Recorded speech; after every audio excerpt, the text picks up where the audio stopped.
This week on the Squatchers Lounge podcast, David and the Reverend Jeff take on the topic, what is the Siberian Bigfoot? Is it a Yeti, an Alma, or a goddamn Sam Squanch? We'll also look at why we think there's a glaring hole in the encounters coming out of this region, wherever that is. I'm sure we'll find something on Google Maps, and then I'll apply the pseudoscientific method. So without further ado, I give to you the host of this show, the Reverend Jeff Kelly. Woohoo! Holy crap, what an introduction that is. And I am indeed your host, as it says there on the screen, the Reverend Jeff Kelly. As with me, as always, is the Dr. David Patdorf, pseudoscientist. How you doing, buddy? Pseudoscientist. Actually, I'm good. I have my hat on. I was going over some of the footage from the trip. I got something put together. I pumped out a 39-minute video that I want to make about 25 minutes long, and I'll go from there. Nice. Should become forthcoming, folks. Forthcoming. That's right. By the time you're done with yours and the time Jonathan's done with his, by the time I'm done with them all, it's going to be an hour-long feature. So it's going to be really interesting to see. Just as an update to that, I did actually talk to the man who captured the audio on our trip, and he does say, indeed, there are some quite interesting anomalies on the recordings. I'm working on getting those recordings, and we're going to start going through them, hopefully as early as tomorrow morning. But can somebody say weird chatter in the background long after a wood crack? I don't know. We'll see what's really there, but everybody's kind of excited about it because if it is what we think it is, it's going to be one more notch in the belt, and we'll see how that all comes out. But first up, we're going to talk about some news. Holy crap, it's been a couple of weeks since we've done the news, so we went and picked out like the best of what we could find because honestly, there was just way too much to cover.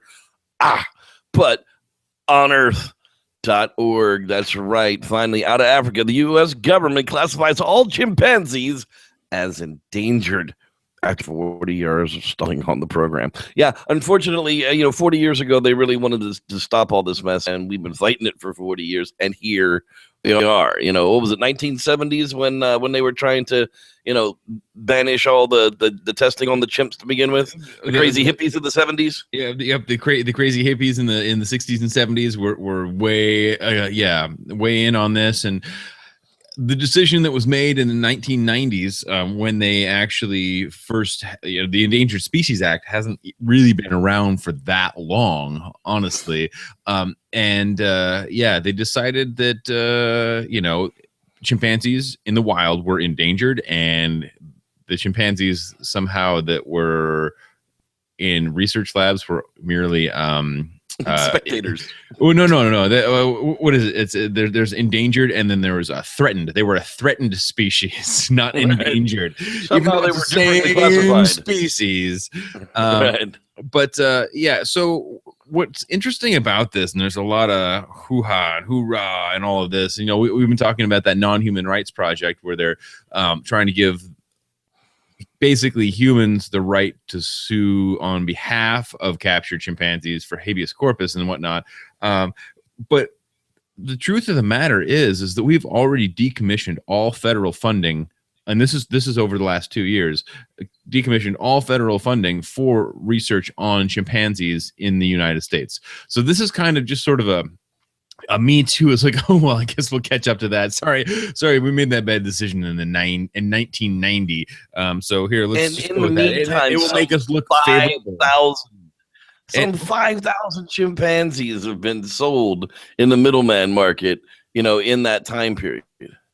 Yeah, and there's over 1,300 currently, because okay, in 1990. Ish, but you think of in over the course of 40 years, that's the course of a captive chimpanzee's lifetime. So some of the chimpanzees that people were protesting against that were young in the 70s are still alive and still wearing mascara and still wearing and still contracting hepatitis for our benefit, right? Which that's trying that fine lead based paint. Yeah, doing those sorts of things, not so much in the recent past, but in the past. And so the interesting thing to me, though, is how much press this is getting especially in the wake of the Non-Human Rights Project's, semi wins, that it basically makes it seem like that's a moot point anymore. But the Non-Human Rights Project is about suing on behalf for private chimpanzees. It is still, if you legally own a chimpanzee, this overturning of this rule does not apply to you.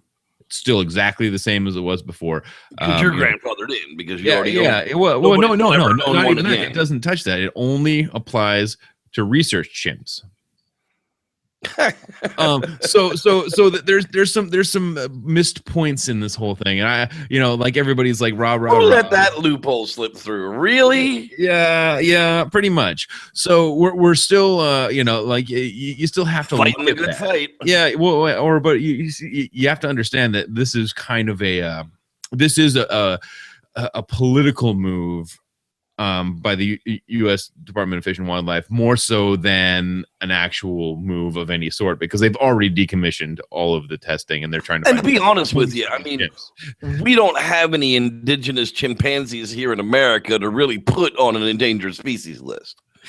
I mean, it's really kind of not our place to be doing that at all. We are just doing testing on an endangered species from another continent. Right. But I mean, that's horrible in itself, which is ending as we're talking about. But I mean, us putting them on our endangered species list is, like Canada, worrying about, I don't know, Florida Pass. Yeah. It's just none of their damn business. I mean, I don't know. That's just kind of the way. We should be more worried about them as an invasive species to be let loose. In Florida, exactly, or Southern California, wherever they can survive out there. But let's another chimpanzee article that came up this week. Let's talk about that sucker for a minute here. The chimpanzee astounds scientists because he can bang on a bucket and make noises. Apparently, they're just amazed that this guy can keep some sort of rhythm for about 15 seconds before he goes to play with his penis. Well, I'm the same way, but yeah. So what they're if you listen to the audio clip that's down below, like everybody can go check out the dailymail.co.uk, which we all will know is not my favorite news source. Just search for chimp drumming and it comes right up, I promise. Yep. And yeah. So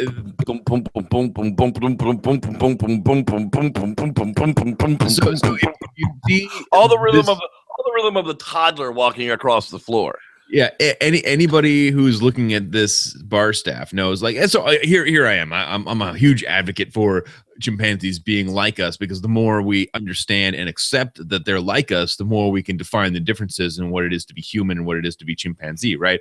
But this, and again, the Daily Mail is not my favorite news source. This one goes a little bit farther. Yeah. Well, it's like, the scientists are the ones that are bringing it up, man, bro. I mean, look, it says right there at the top, the scientists, are just astounded by this chimpanzee turning a barrel into a drum. Really? That's astounding that some friggin' primate would bang on something because it sounded weird? Imagine that. They also make spears, and Kanzi was taught to make a fire with matches. So banging on something that's, that's a natural thing. And yes, they do bang on things naturally, and they tree drum and do things like that. But thinking of like,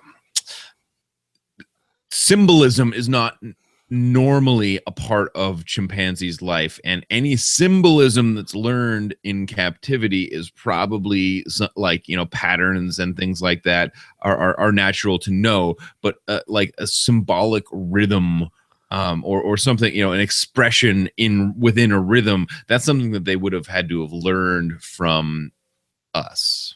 Yeah, it's not like George of the Jungle, boom, boom, boom, monkey gram, boom, boom, boom, boom, boom. Just notice that you're not going to catch this article on nature.com and other places. just always look for more sources. Daily Mail. Daily Mail. Daily Mail means find me 3 more good sources. It's always fun to think that there's going to be a chimp like this picture down here sitting behind a 4-piece, just tearing up some drum beats. But I don't see that happening anytime soon. Hey, Jonathan, Mr. Stelio Cantos, I can't even pronounce your easily rider. I don't know what the hell that means. I saw Bigfoot. It's his account of what happened up in the Sierras with the first ever Squatchers Lounge podcast campout. Dude, this kid should be like Survivor Man on his own. It's like a mini episode of Survivor Man, and he presents a lot of good things, and he asks some questions, and he honestly says that a lot of the things we don't know what really happened up there. But there was a lot of things that did happen up there that we just haven't brought out to the public yet. And this really will explain a lot of what Jonathan's experience was up there. And then the end of it, you'll find, like we talked about last week on the show with him, in the end, it's a personal experience, like ghost hunting and everything else. It's terrible that nobody else actually saw what he saw. And it is a personal experience, but I'm not one to doubt him. And for the 19 minutes and 14 seconds, you can check it out for yourself. And it's pretty much live action video. None of this was redone. I mean, this was all done at the time that the happenings were going on up there. And I thought it was fantastic myself. David? Yeah, so some of the not his sighting experience, that was his own, and so we won't poo-poo that. He gave me permission to poo-poo it. I'm not going to poo-poo it on the podcast. You can just watch. I watched his recreations of the, or I guess not recreations, his version and his telling of what happened up there. And if you watch mine, that will be the juxtaposition. I don't need to poo-poo on anything, but for a lot of those situations where it's going to be interesting because you'll see his footage and my footage and how we edited them together, and there'll be there's a disparity there. But it's all in your perception of the same events, and who's to say who's right, I guess.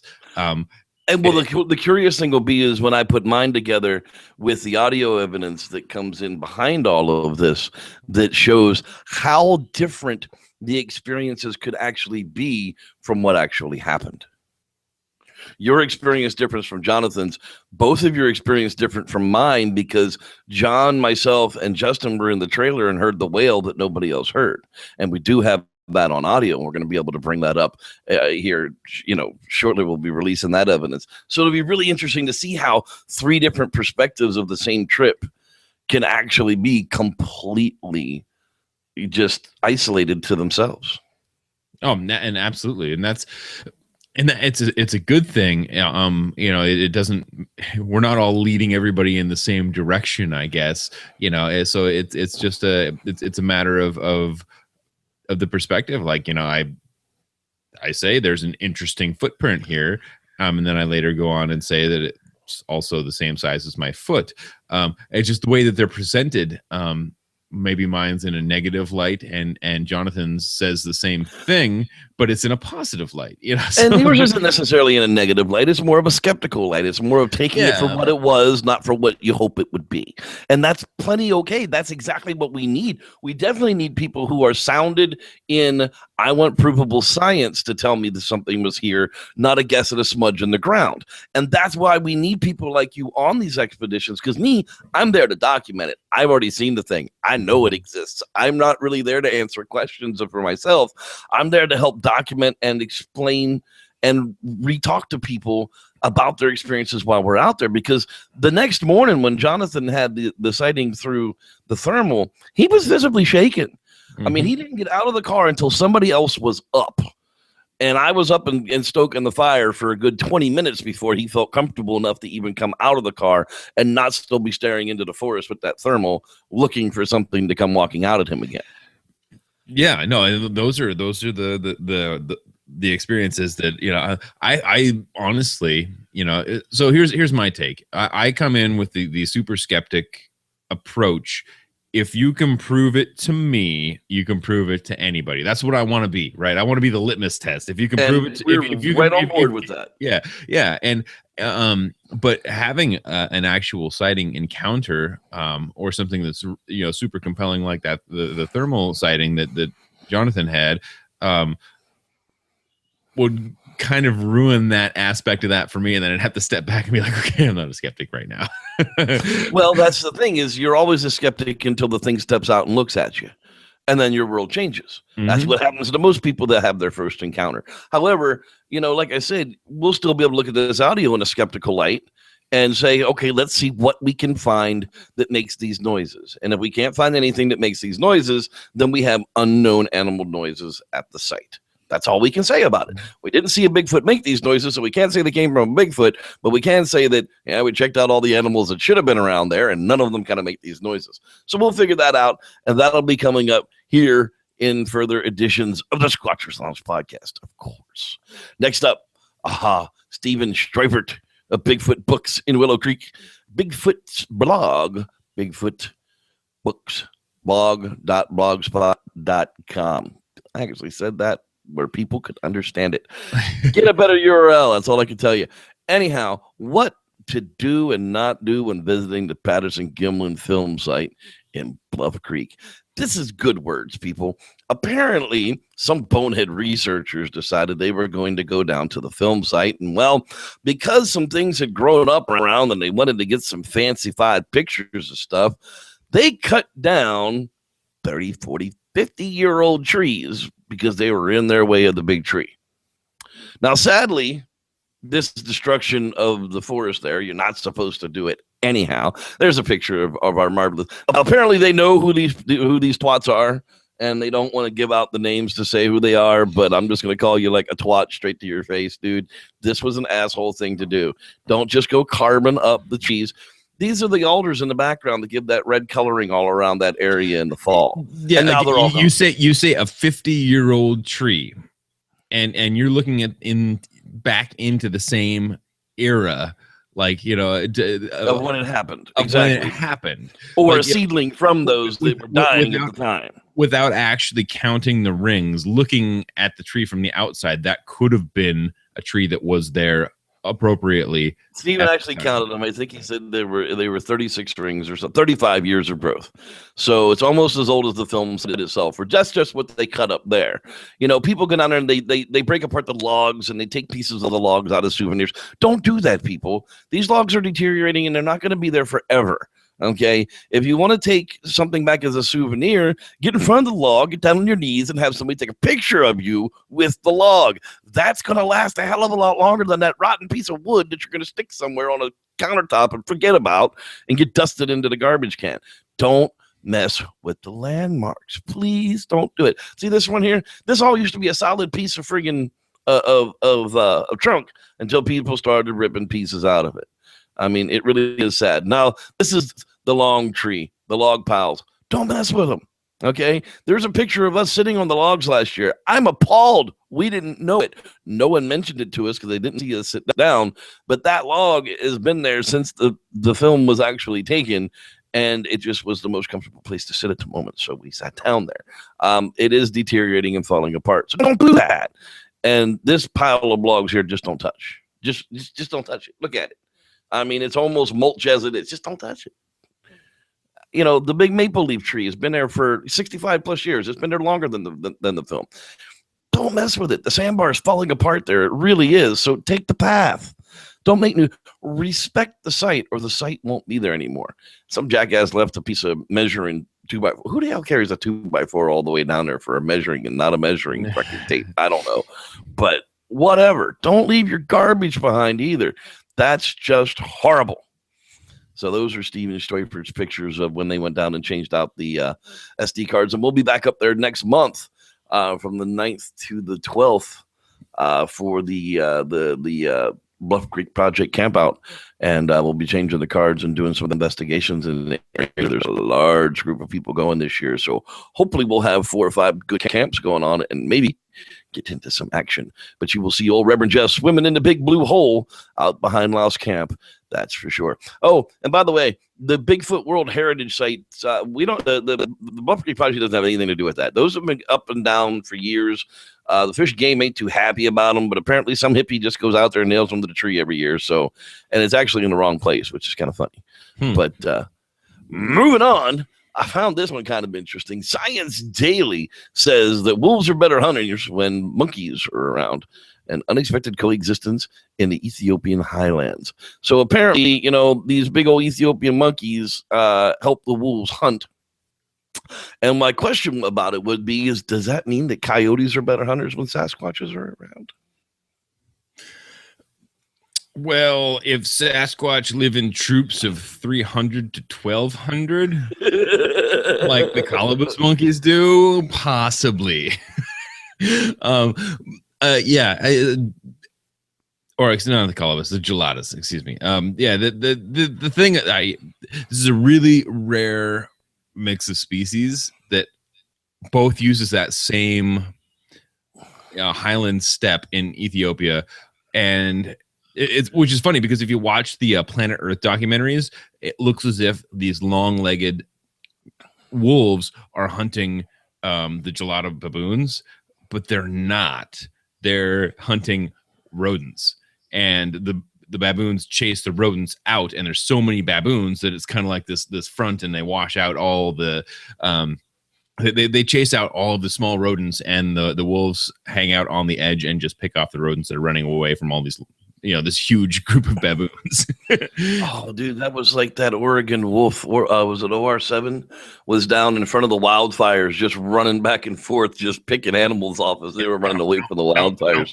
No. Oh, that is absolutely but anyway, yeah. So either there's always that potential for a symbiotic relationship, but this is a very small, very rare, very isolated symbiotic relationship that happens to have to do more with numbers than anything else. And so does Sasquatch keep pet cougars?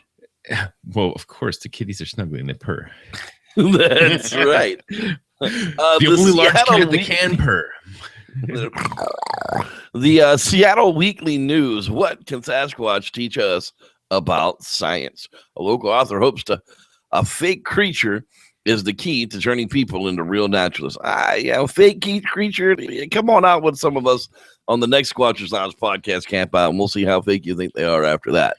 But because of this guy's book and the way that he puts it together, and it's right in the vein of what I want to be doing, and I like this book is on the way for me, and I'm going to read through it, and I really want to do like a special edition Squatchers Lounge podcast where we review the information in here, see how far off we were. But this is somebody who actually writes books about field research and about species, and he also eats about eating bugs too and cooking with bugs, which whatever. But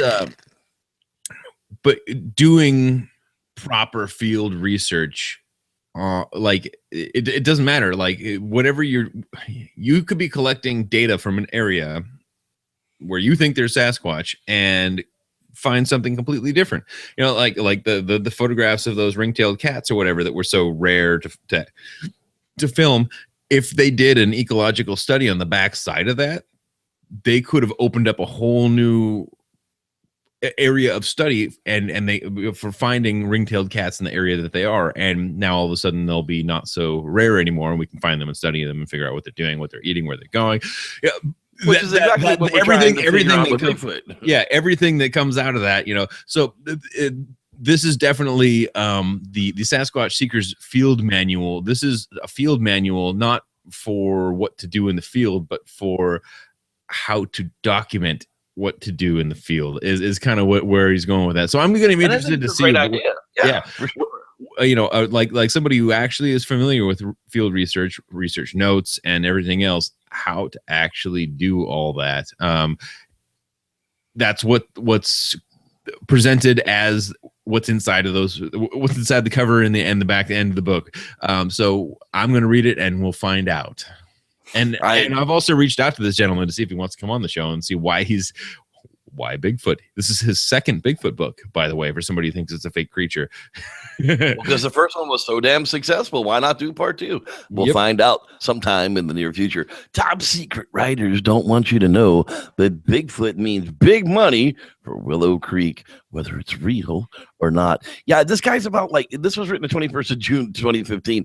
I don't know when he was the last time that he visited Willow Creek, but Willow Creek's getting to be like most of the Native American reservations around here. Really friggin' sad. Once upon a time, 60s, 65, maybe even into the 70s, when Bigfoot parades were real big and everything else was going on, there might have been a bunch of people that capitalized on the name. But these days you can talk to the Bigfoot books owner Stephen Stroiper there in Willow Creek, and he'll tell you, good luck on making a bunch of money on Bigfoot in Willow Creek these days. So I'm not really sure where this guy's getting his information from. Bigfoot means big money. I'm curious what big money actually means, because even people who try to make big money and defraud on Bigfoot things Don't make big money. Don't make big money. So a town that's kind of revolved around that. Yeah, a tour. People do all sorts of things for the sake of tourism. I mean, it doesn't have to be Bigfoot. They could have just made it the black bear capital of the world or something. Which like would have been that, smarter, actually. But yeah, probably you'd have more people there. I mean, if there's an open hunting season in the area, it would have had even more and more people there. And so those are the types of things. Like, yes, there's a lore. There's definitely a way for people to capitalize on that, and there's definitely intrigue and the cultural aspect of Bigfoot that goes along with that, and they're definitely noteworthy. But as far as big money goes, I mean, you have to look at some of these areas. I mean, some of these stores are barely keeping their doors open. Yeah. The Bigfoot Discovery Museum in Felton, right there in the mountains. They're gonna go. We'll be lucky if they make it through the end of the year. I think of some of the places that have the Bigfoot carving statues and like log sculptures and whatnot up river, towards the mountains. They're not making big money. They might be making ends meet barely, but that ain't because of Bigfoot proper. It's not because they have the Bigfoot carving on, and a Bigfoot thing, going on. Like there is big money to be made in advertising since Finding Bigfoot was on air.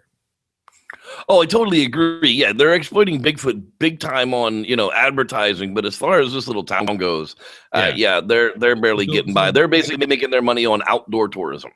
Yeah, Willow Creek is not making big money. The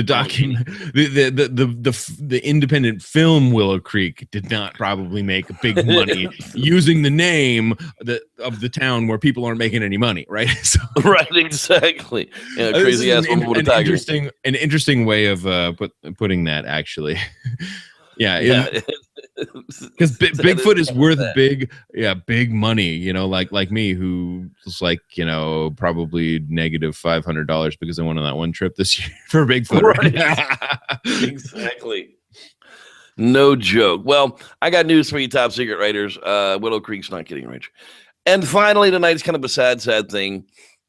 Japan's going to set to restart whaling again this year. Despite the International Court of Justice last year that the practice is illegal, after a 12-month hiatus, Japan is set to resume its annual whale hunt in Antarctic waters this December. Friday marked the third time that 15 months that the experts have concluded that the hunt has no basis in science. Yeah, let's not sugarcoat this crap. These Japanese whaling ships are out there for whale meat. They're not out there for science. There's absolutely no reason to go out and kill these animals anymore. They're killing them, slaughtering them to sell on the open market for food.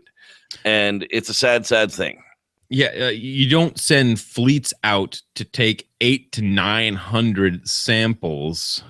Processing ships. To find They're literally processing ships. Yeah. They're freaking cutting this thing into food sources. Like, well, while we're taking this scientific data, we could just. But okay, so they're taking scientific data on a particular species because that's the only one that they feel that they can get away with at this point, right? They're not doing gray whales. They're not doing humpback whales. They're just taking this particular species, but they want annually 900 specimen.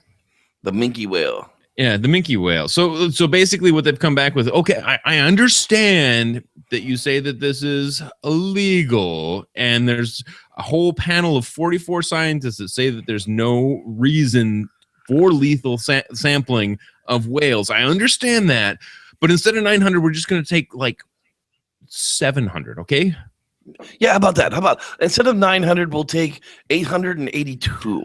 My hope here, and not to be all conservationist this evening or whatnot, my hope here is that the Sea Shepherds can step down and like international law and let's see some enforcement. Yeah, Let's see some international court of justice enforcement. Let's not make the Americans do it. Let's not make the Australians do it, because that's really who's been paying for it. There are these charity groups. Sea Shepherd is, they barely got enough money to run those two damn ships. If one of them breaks, they're screwed. Mhm. But let's see some enforcement go on with this. And if it's illegal, it's illegal. And if they're international waters doing it, and the International Court of Justice says it's illegal, then let's take possession of the ships. Let's sink them on site. Put the little Japanese people that are on those boats, even though they're being ordered to do it, in jail for breaking international law, and let's put them on trial, and then see what happens next year. You start putting them on trial, it stops.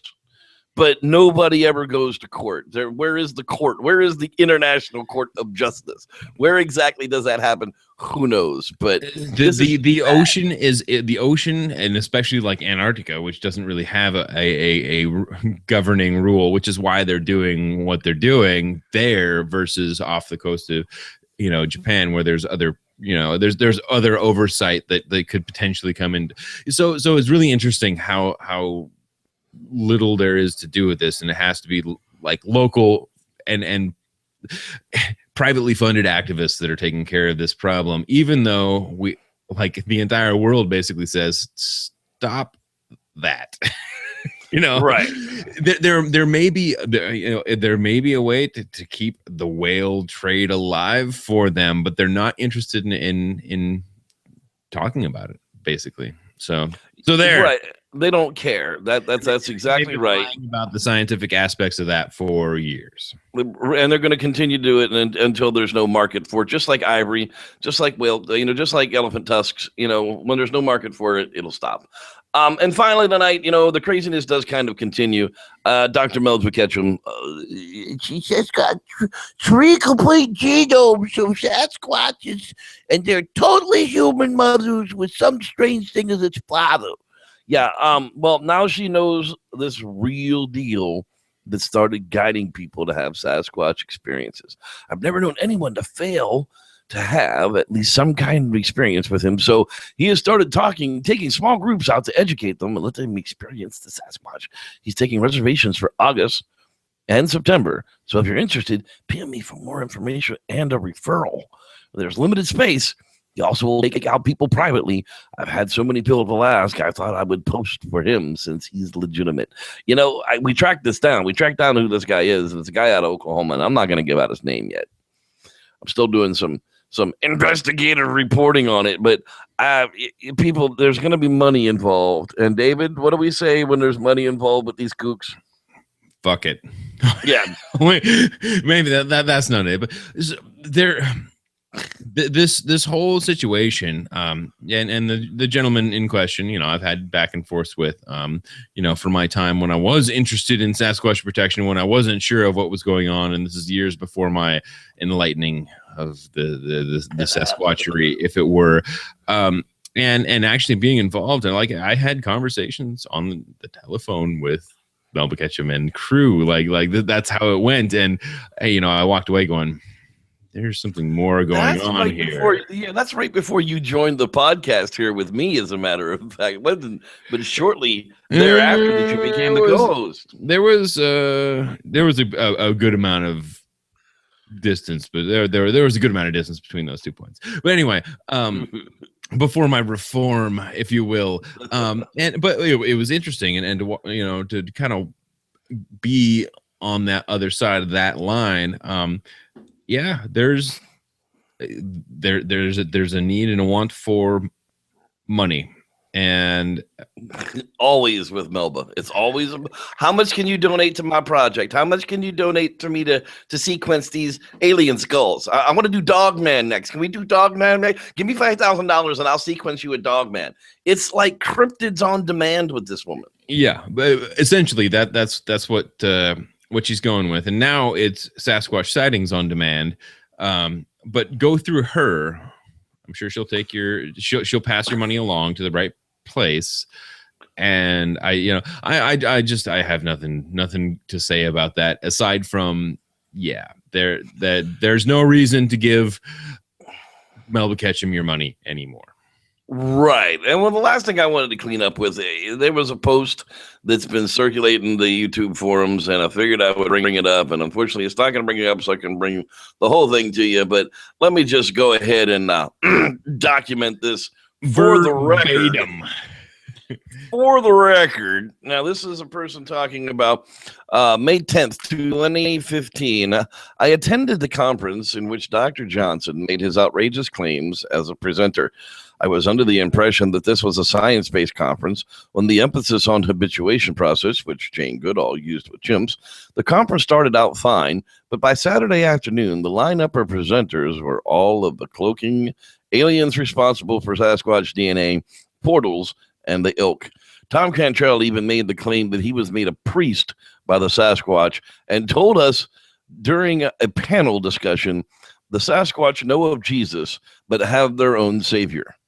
Dr. Johnson's presentation was patterned after a tent show revival. He laid out his personal history, broke down in tears as he finally confessed that during his famous encounter of he'd seen then a Sasquatch appear and disappear out of a portal, but had been coached by Bigfoot investigators not to tell anyone. Then came the big show, a kaleidoscope of confusing audio illustrated with stock photos and illustrations of Rod Serling, hairy little aliens, and a priest holding a crucifix and such. It made absolutely no sense at all. Not one photo or video of the portal. Afterwards, Dr. Johnson explained that we had just seen, which was very hard to swallow, 3 researchers witnessed a red glowing portal and not one could bother to capture it on camera. Oh, it shuts down when you shine light on it. According to Dr. Johnson, it was the most ludicrous presentation I've ever witnessed. It leads me to doubt the credibility of any of his previous reports and evidence. The Bigfoot community needs to take a stand against these hucksters who have nothing to show for their claims but pure poor tales. So, we don't talk about this crap just to talk about it. We don't talk about Dr. Johnson's mentally insane concepts because we don't like the guy. We're begging people not to believe him. And there are hundreds of people who take it as gospel. That's the scary ass part of this thing, David. Christ almighty, man. It is. They've got their own savior. I actually went to a conference that was Melba Ketchum was supposed to be there, actually. And it was the first time I met Rosa Hebe and Guy Edwards in person. And it was a great time. This is after my exodus from such things. But it was thrown by Tom Cantrell. And it went off very much like a church sermon. And it was really, really interesting how different that was than any other Bigfoot experience that I had ever been to. But I knew what I was getting into. I knew who was going to be there. I knew what I was getting into. And somebody who didn't know that, Dr. Johnson, talking about Sasquatch habituation, not knowing any of that backstory, which is why we tell the backstory, why we bring it up, went into that and was like, holy crap, what is this show? And it's a story that needs to be told just so people know what they're getting into when they go to, don't stop. I mean, it's probably great fun and you just have to know what you're getting into. But this person was obviously severely disappointed in the good doctor's habituation process. I totally agree with that. Well, hey, let's take a quick break and listen to our tip of the week. And now it's time for Rules to Squatch By with your old pal Wes. Number 16. The Yeti is known to be very aggressive, kind of like the smell from Rev's bathroom after Taco Tuesday. But anyways, as for the Yeti, you try walking around in snow all day with frozen Yeti balls. You see if you don't get a little grouchy. Stay warm, fellow Yeti hunters. Come check out my recent work and my art for sale at weslosner.com. Stay squatchy, my friends. That's right. Snow up to your balls and everything's pissing you off. We're talking about the Siberian Yeti tonight.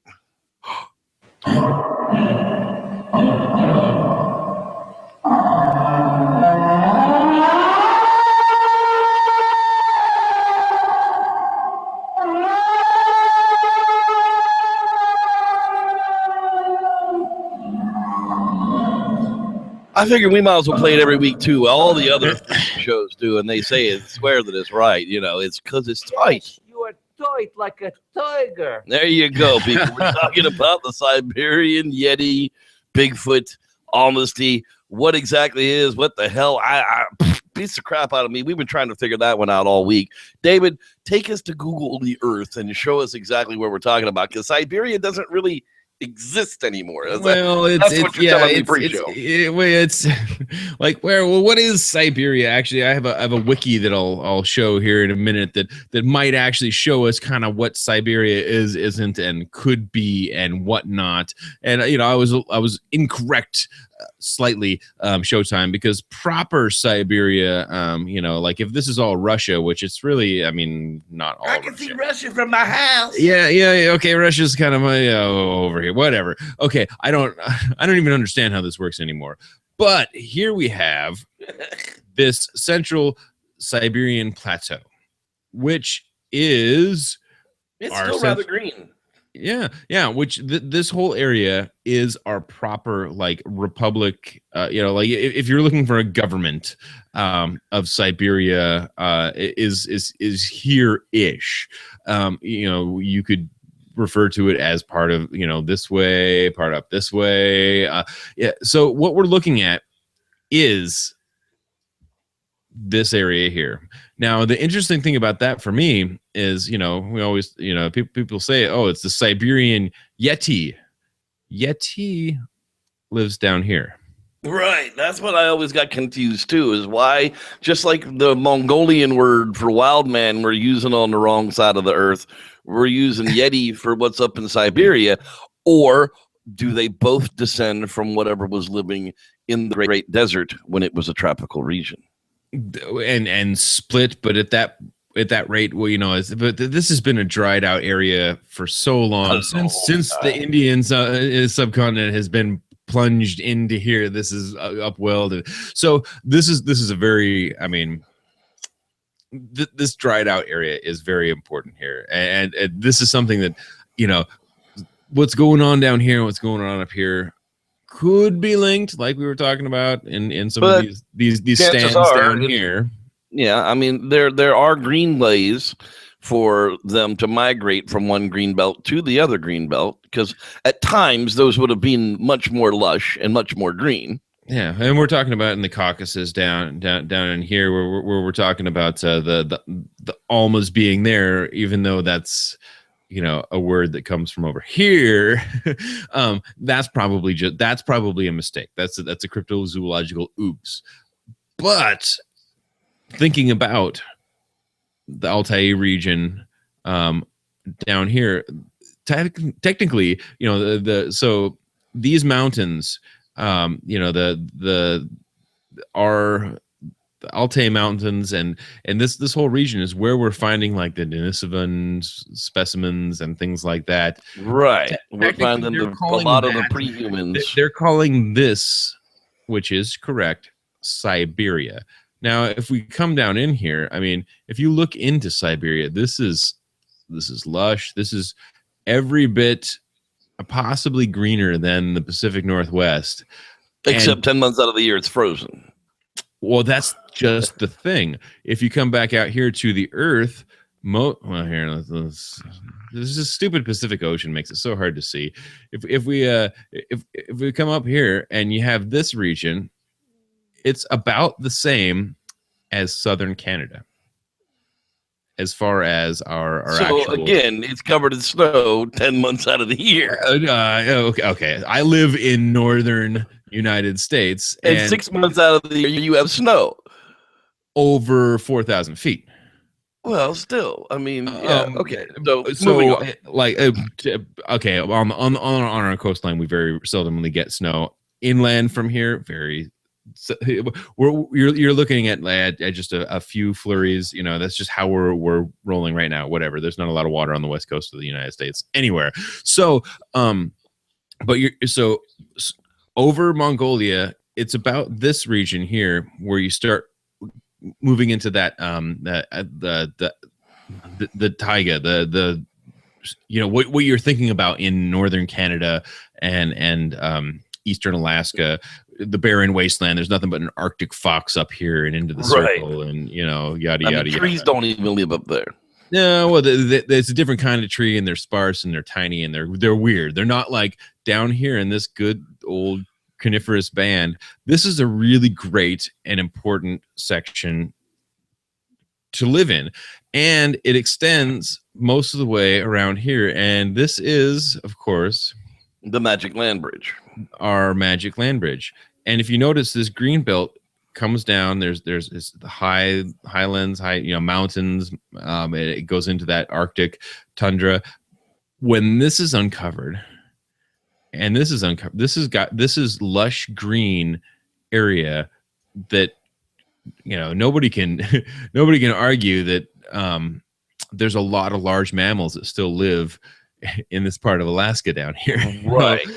And totally viable territory. Totally viable territory. And if if we come over here and we just make north, and you think about this whole area being a lush green belt across there, a lush green belt all the way across through here. This is, we're looking but at it still doesn't have to be Gigantopithecus blackie. It can.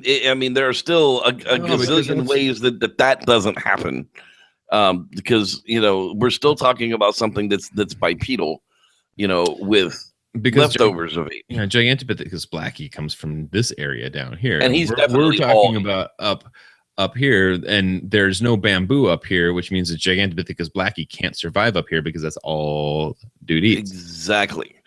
So, stepping away from the flaws in that theory again, this area here, let me put up another screen share that I have up here, is it's so similar to this northern Pacific Northwest that I'm so used to, being in my my particular area of interest. So here's this is a very small diagram, but this Siberian Federal District, again, you have Mongolia down here. Here's where we're saying that the Almas region is, and the stands that go down this way, is this red area up through here. The geographic Russian Siberia is this red and orange area, and this widest definition goes. We're going to send you to Siberia for 100 years. That's the widest definition. Yeah, exactly. So you have all of these, there's so many things that are the same. I mean, you look at it looks like the, coastal ranges that I'm used to seeing. It looks like, this looks like the Sierras where we were just staying. A lush region. They have, they have brown bears, like in Siberia. They have tigers too, which is extra scary. But this looks, I could be looking straight up the North Fork of the Nooksack River 2 hours away from my house. And this is the kind of area that I'm expecting to see a Sasquatch type creature in. And this actually extends down into where you expect to see that Almas type creature. Here's a good, this climate, this they're using taiga a little bit different than I am. They're using montane forest as in that Arctic forest. But this taiga, it comes down in here through Mongolia and right in through these areas that we're talking about, the Denisovan being, and where the Almas stories come from, and then comes down into the stands down here. This whole band at one point, and going over to, of course, Alaska is right over here, and then back down into the Pacific Northwest, is exactly where we expect to see these sort of things. So my question is, there is a huge lack of stories that come out of this area proper. Well, a lot of people don't live there. It's kind of like Western Canada. People don't live there. Your per capita is going to be minuscule compared to anything else, because nobody ever lived there. It's kind of strange. But this is also a region that we're talking about, one of those weird events like the Dabilov Pass. Do you remember that? Mm-hmm. Where the students, the Dabilov Pass incident is, Yeah, give me just a second, and I will share that with you because everything is slow when you're doing Google. Anyhow, these 9 students go out into the Siberian mountains, and they died horrible deaths, like running away from their tents, like running away from some type of a creature. And the claims are that there was some type of almost footprint that was found, some kind of giant naked footprint. The Dabilov Pass incident was an event that resulted in the deaths of 9 out of the 10 hikers in the northern Ural Mountains. Of course, one had to live to tell the story. February 2nd, 1959, the incident happened on the eastern side of the Kholat. I can't pronounce that word because it's Russian. Since then, the mountain pass where the incident occurs has been called the Dabilov Pass after the group's leader, Igor Dabilov. Investigators determined that the skiers had torn their tents from the inside out in order to escape from an apparent threat. They fled the campsite, some of them barefoot, under heavily snowfall. Although the bodies showed no signs of struggle, 2 victims had fractured skulls and broken ribs. Well, I would sure call that a struggle. And absent contusions. So they were broken, but no contusions, which means were they broken after they were dead? Soviet authorities determined that an unknown compelling force had caused the death. An unknown compelling force. Yeah, I guess that's what you call the Sasquatch. Compelling, yeah. Access to the region was consequently blocked for hikers and adventurers for 3 years after the incident due to the lack of survivors. Yeah, I can't. My tongue's too screwed. Chronology? That's the one. Chronology of events remains uncertain, although several theories exist, some involving a possible avalanche and a hostile encounter with extraterrestrial life. Ooh. So did Bigfoot come down out of a UFO? I don't know. Yeah, But- possibly. Yeah. Another thing that we have to remember, though, is that this Siberian region, we always talk about the Russian Bigfoot, and most of the Russian Bigfoot stories that we're hearing about, most of them are hoaxical, or they're trying to draw Dr. Meldrum over to look in caves for footprints and whatnot, are coming out of the regions that you could consider to be the Siberian region. But you look at the pictures of that region that Dr. Meldrum shared, if you follow him on Facebook, this, that, and the other, and yeah, it looks a whole lot like what you would expect Sasquatch habitat to look like.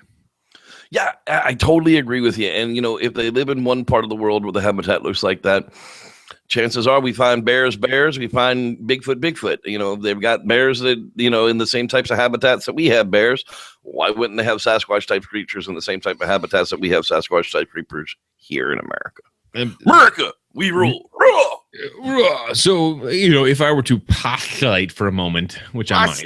We're going to postulate here for a second. For one moment, I would say that the Siberian Bigfoot, this Almas, if you will, if that's it's a Mongolian word that is what we're attaching to that, just because we don't know all of the Siberian proper names for right. We don't speak there's Siberian. Not a lot of stories. There's not a lot of stories, but there's not they a lot have of like upside down numbers and backwards threes in their freaking language. It's tough to read. Yeah.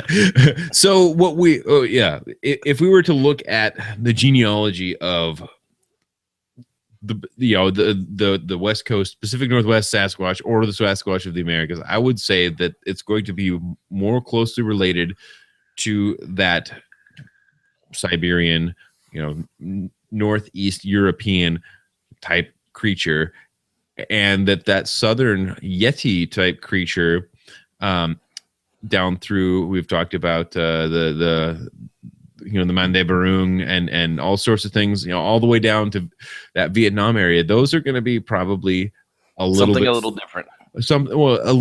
Further removed, and whether they're different, like at a species level or a subspecies level or whatnot. I'm just gonna. I would assume that there's going to be a distinct difference between genetically that you could see between those separate groups. Yeah, like a black bear and a sun bear.